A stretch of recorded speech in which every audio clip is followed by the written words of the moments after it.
Hey guys, how's it going? This is Dragox55 here, and today I'm going to show off the Magician of Black Chaos deck. This was requested by the same person who requested the Dragon Master Knight deck, the Dark Sage deck, and now this deck. Which I do like when you guys request decks because it lets me know that you guys are still interested in my channel. And it lets me know that you guys wanted to see certain stuff from me, you know. Anyways, enough blabbering on about that. Magician of Black Chaos, let's actually put the picture on real quick, is a generic level 8 ritual monster that most people know from the times of Yugioh, like the TV show. It was brought out maybe twice, 3 times if we're counting GX. And really hasn't seen too much, but he is pretty cool of a magician. Not really like anything he does, but he's just cool looking, so you know, it brings all the fanboys back to Yugioh. It's like, hey look, Magician of Black Chaos. So anyways, so let's actually get into the deck, shall we? First off, we have 3 Blue Eyes White Dragons. The generic level 8. It's really nice. Really good with advanced ritual art. And works well trade-in. And I use Silver's Cry to bring him out, if anything, and I use Maidens to bring him out too. So he's basically tribute fodder and can be brought out. So really nice, really nice. Let's see. So we have Blackluster Envoy at the beginning. Just like how Dark Sage is, I kind of went with the dark and light theme here. Anyways, so yeah, his thing is you banish a light and a dark, and then you can banish 1 monster on the field. And then you banish it face up. I guess there was like some ruling if you banish a face down monster, it would go face down and stuff, you know, if anyone was curious. Also, it can't attack, or you can make this card attack twice if it destroys 1 monster. Like if it destroys a monster, it can attack again. So that's why this card is pretty powerful. Not too well, it's pretty well known. Like a lot of people, I would say, play this if they play darks. So then we have a Chaos Sorcerer, which is really nice. So I've said this before, and it just banishes face up monsters, if you're curious. Yeah. So if you're curious what my rant or talk about is with these, if you have a lot more lights than darks in your graveyard, you use Chaos Sorcerer first. If you have a lot more darks than lights in the grave, you have Blackluster Soldier use first. So that's how that works. Like, use this if there's more lights, or more lights. Use this if there's more darks. Not a lot of people do that. They just bring this out and then pretty much, like, let's say you only have like 1 dark or 3 darks. Never mind.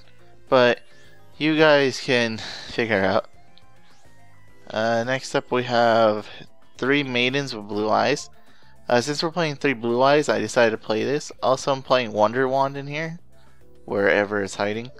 So it's really good with this. So basically, if it's targeted for attack, you put in defense, negate attack, and you bring out Blue Eyes. If this card is targeted by a card effect, you bring out a Blue Eyes.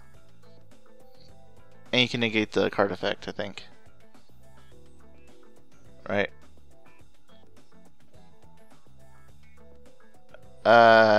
Scratch that on negating the card effect, but the attack you can negate. And it's a tuner, so it basically can synchro with anything in this deck. Next up we have 3 Manju.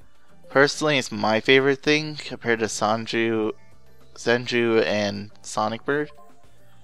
So anyways, we play 3. It can search out the ritual monsters or the ritual spell cards, which is really nice. Next up we play Senju, 1,000 Hands. It's really nice. It searches out the ritual monsters. And we play Sonic Bird because it searches out the ritual spells. And you might be like, hey Drago, have you heard of a card called Preparations of Rites? And yes I have. The thing with this is that you can't search out Magician of Black Chaos due to the fact that it's level 8. If it wasn't level 8, then this card would be kinda good in the deck.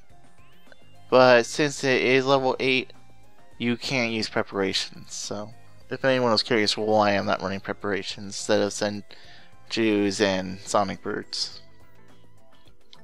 Anyways, next up is Magician of Black Chaos. We run 3. And you might be like, 7 level 8s, Drago. It's because of the fact of the trade-ins. If we didn't have the trade-ins, or if trade-in wasn't a card, I would suggest maybe running Blue Eyes at 2. Or maybe this at 2, if anything. So 3 is fine. If you really feel like the monster count is a little too high, I mean you're only running 18 monsters. But if you think it's too high, you can decrease this by 1. But because I'm running like, I think 3 trade-ins, I want as much level 8s as I can. So, and Blue Eyes is the only level 8 I need in terms of level 8s, other than Blackluster. So, Advanced Ritual Art, I was running 2, but it just didn't work out as I wanted it to. So 1 is fine. You choose 1 ritual monster in your hand. Then you choose, then you go through your deck and you send 1 normal monster from your deck to the grave, equal to the number of stars in the ritual monsters in your hand. So Blue Eyes level 8. You can use Advanced Ritual Art to put in the grave to get this. And you might be like, why don't you run the Insect engine? Well, I think the Blue Eyes engine is a little more thing. If you want to run a Doom Dozer, that's fine. But I think Doom Dozer is best used for, what's it called? The Demise King OTK. So for this, Blue Eyes I think is honestly a lot better. And it works for Chaos a lot better too, so yeah. Next up we run 3 Contract with the Abyss. Really, it doesn't matter which one you do. You can do the, is a regular ritual spell, or you can use this. Like, people are gonna wonder why don't you use the regular ritual spells? It really doesn't matter. You can use this, you can use the other thing. In this deck, like, the only time I think it'd be a problem is if you had Chaos Sorcerer and the Maiden with Blue Eyes. That's probably like the only time I can see this being a problem. So, you know. And that's also another thing why we don't run preparations. I mean, 1, we can't search this out anyways. But because they're level 4s and it just adds up to this so like nicely. So yeah, this pretty much does that for the ritual spells. We got 3 MST to get rid of back row, just in case if we have the ability to bring them out. Then we run 2 Secret Village. I don't run Terraforming because of the fact that this isn't a full-on spellcaster deck. Granted, I could just do it because of the fact with the maidens and the thing. But since most of the deck is not magician based or spellcasters, we don't run terraforming to try to get this out as quickly as you can. But we run it because of the fact that he's a spellcaster and he'll shut down all the spells that are being really annoying. So think about it this way. You have a 2800 attack point monster, which most monsters can't deal with because they can't run it over. They have to usually run it over with an effect or something, which is kind of annoying when they do that. And next up, if you cancel out their spells, they can't use spells to stop you, which would still leave traps, but, you know. In terms of if you had to go attack point against this, your opponent's really gonna probably lose in terms of battling this. I mean, yeah, they could get Blue Eyes out or BLS or something, but you know, I'm just trying to give you guys some hope, like for a lockdown. And I think this deck is really good anyway, so. Let's see. So yeah, 2 Secret Village. We already discussed it. If you have a spellcaster, you negate spells from your opponent unless they have a spellcaster, and vice versa. So yeah. Okay. So yep. 2 Silver's Cry. 3 is fine if you want to run it, but I think it's a little too much since we're only running 3 Blue Eyes and there's not enough normal dragon types in this deck to run at 3. 3 Trade-in. I like to dump the Blue Eyes to get a lot of cards. I like to keep BLS in hand, and I will sometimes actually dump Magician Black Chaos to get more cards. You might be like, why would you dump Magician?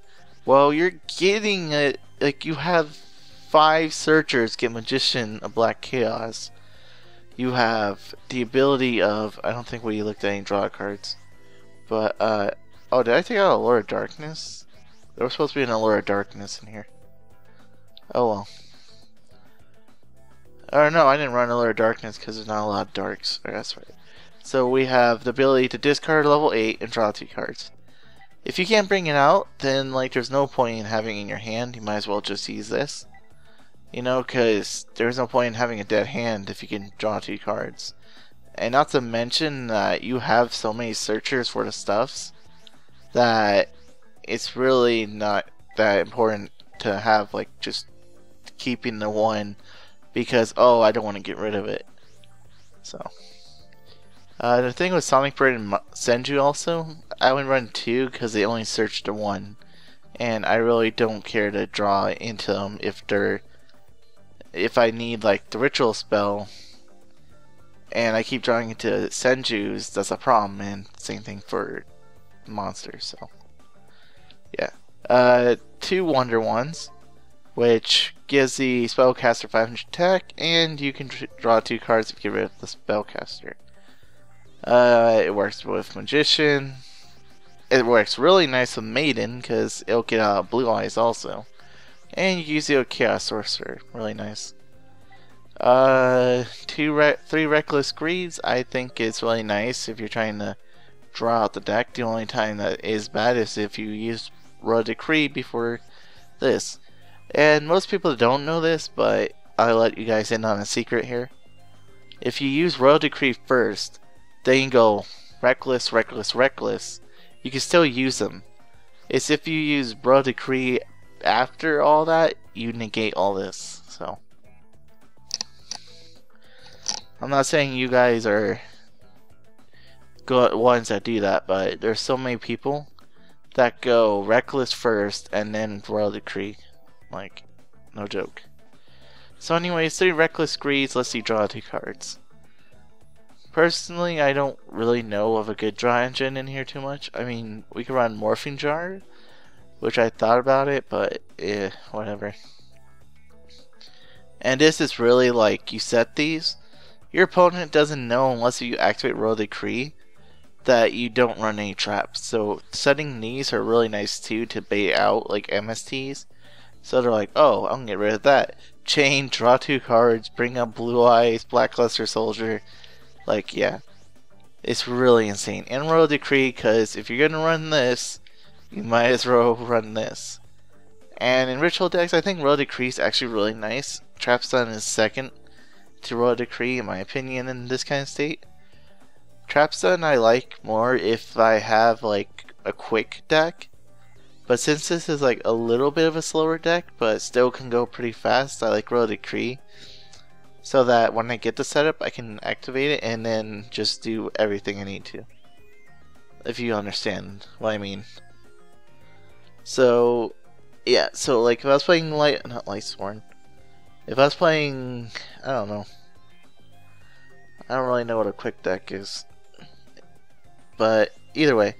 So Royal Decree negates all traps. So you have this guy, you have the ritual spell, I'm ready to go. Only problem is your opponent is playing a deck where they set like 50 back row. You do this, they're not going to do anything to stop you. Chances are they might have Book of Moon, Forbidden Lance, or whatever, but at least it's not going to be Mirror Force Bottomless or Fiendish. Oh, that's another thing, Fiendish doesn't work on him. So you don't have to worry about your opponent going Phoenix Chain, you can't attack, because he has no effect, so it's really nice.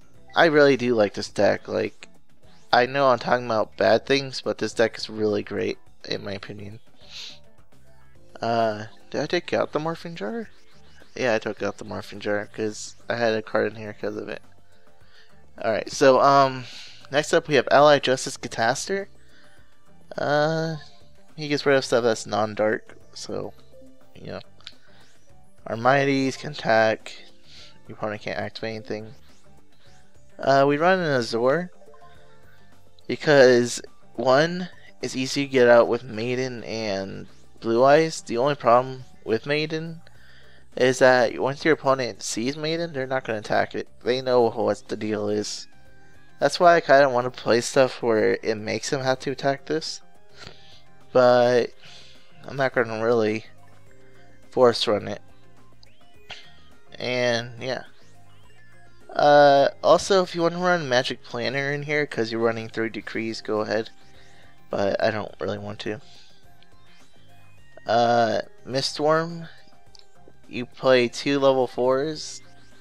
And you play out this, and Miststorm's your man. So yeah. Next up we have Dweller. Anytime I don't run Dweller, I run into Dark World, so I'm playing it to get rid of the Dark World abilities. Gunstellar Omega stops spells and traps from hitting me. Digusto Emerald lets you bring back Blue Eyes or reshuffle stuff back into the deck. Diamond Dyer, just get rid of a card.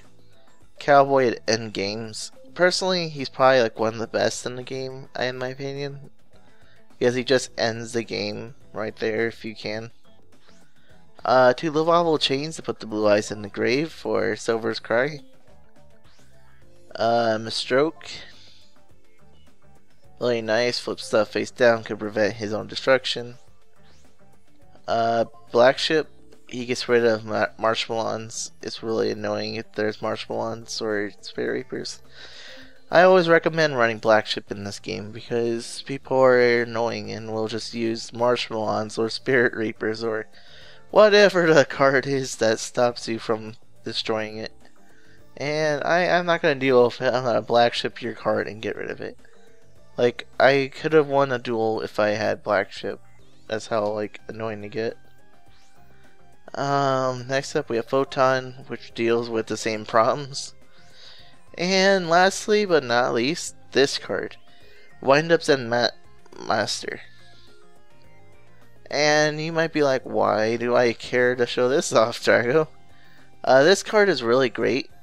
I actually use this in Penguins, and this thing is, don't worry about the first part, where you gain 300 for each monster attached, or each card. Don't worry about, oh wait, the second part is where it matters. So, this is where you're like, gonna love this card in this deck. Alright, so let's say you play Senju, and you have a Manju, then you bring like this guy out, and you still have Senju and Manju on the field. And keep in mind, I ran this in Penguins, so you know this is going to be good. Alright, so you have Senju and Manju on the field. You activate this effect, and you could change... Alright, let's just say you have Senju on the field, or Manju. You can target one face-up monster you control, change that face-up monster to face-down defense. And during the end, change it to face-up attack. And so, no, that still works. Alright, so you change your face-up Senju or Manju to face-down defense. It's been on the field for, you summon it, you search. Next turn, you bring out this guy. You activate the effect. You set Manju. And now Manju is going to be flipped at the end turn. Doesn't matter. Penguins, it's really kind of cool.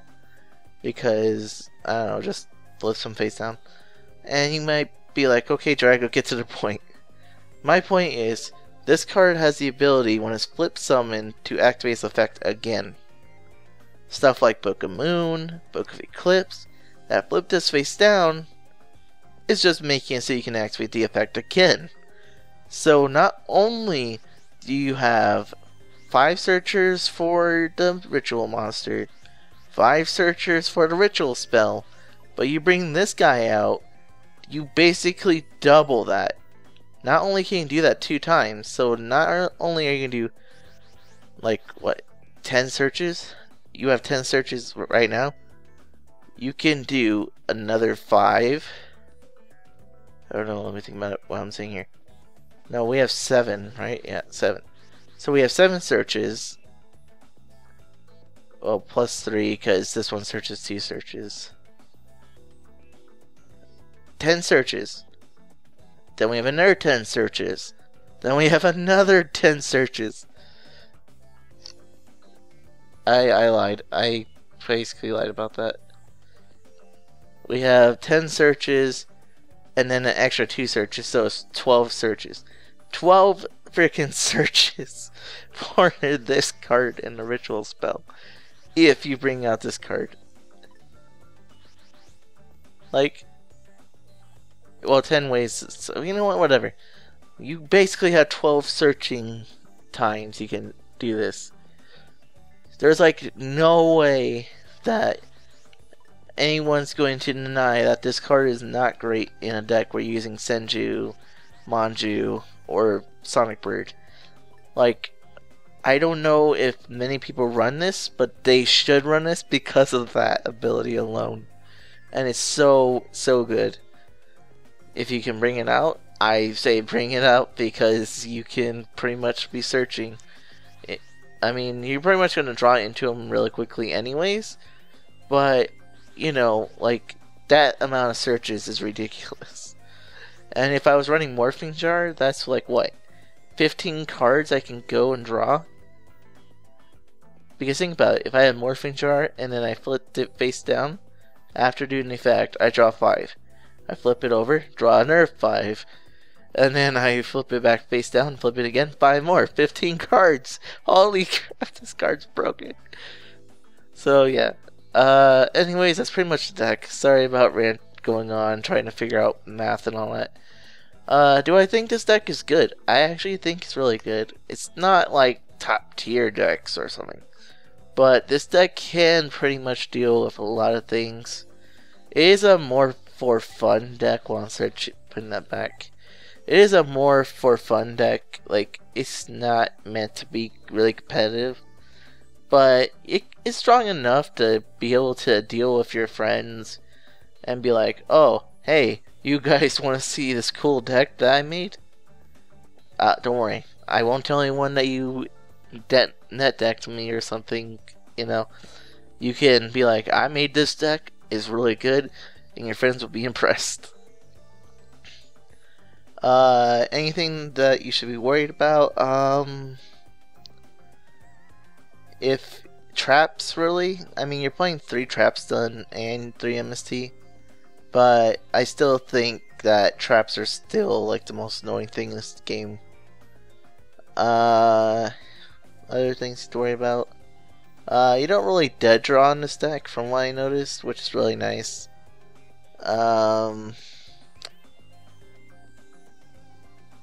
I don't think anything else really bad could happen, but you never know. So yeah, I hope you guys enjoyed this episode. Leave a comment section down below. Let me know what other decks you want to see.